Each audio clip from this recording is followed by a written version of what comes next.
రేనాటి సూర్యచంద్రులని రేనాడి ప్రాంతంలో ఉన్నటువంటి ఇద్దరు కూడా ఉయ్యాలవాడలోనే పుట్టారు అధ్యక్ష. వారు చెప్పినటువంటి ఉయ్యాలవాడ నరసింహారెడ్డి గారు కానీ బుడ్డా వెంగళరెడ్డి గారు కానీ, ఉయ్యాలవాడ నరసింహారెడ్డి గారు 1857లో మనకి సిపాయిల తిరుగుబాటు కానీ లేదా భారత ప్రథమ స్వాతంత్ర పోరాటం చెప్పుకునేటువంటి ఉద్యమానికి ఒక 10 సంవత్సరాల ముందే వారు స్వాతంత్ర పోరాటంలో దిగి మన భారతీయులకి ముఖ్యంగా ప్రాంత వాసులందరికీ కూడా స్వేచ్ఛావాయువులు కావాలని పోరాడినటువంటి మహానుభావుడు ఉయ్యాలవాడ నరసింహారెడ్డి గారు అధ్యక్ష.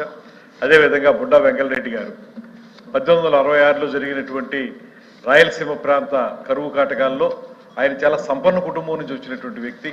ఆయనకు ఉన్నటువంటి యావదాస్తిని కూడా ఆ కరువు కాటకాల్లో ఆకలితో అలమటిస్తున్నటువంటి ప్రజానీకానికి దారపోసి ఇంకా వేరే వాళ్ళ దగ్గర నుంచి కూడా తీసుకొచ్చి తన వధాన్యతని ఆయన నిరూపించుకున్నటువంటి మహానుభావుడు బుడ్డా వెంగళరెడ్డి గారి అధ్యక్ష. ఈ రెండు మహానాయకుల యొక్క విషయంలో కానీ వారి సేవల విషయంలో కానీ ప్రభుత్వానికి పూర్తి స్థాయిలో అవగాహన ఉంది అధ్యక్ష. తప్పనిసరిగా వారు కోరిన విధంగా మ్యూజియం అంటే అది పురావస్తు సంబంధించినటువంటి అంశం.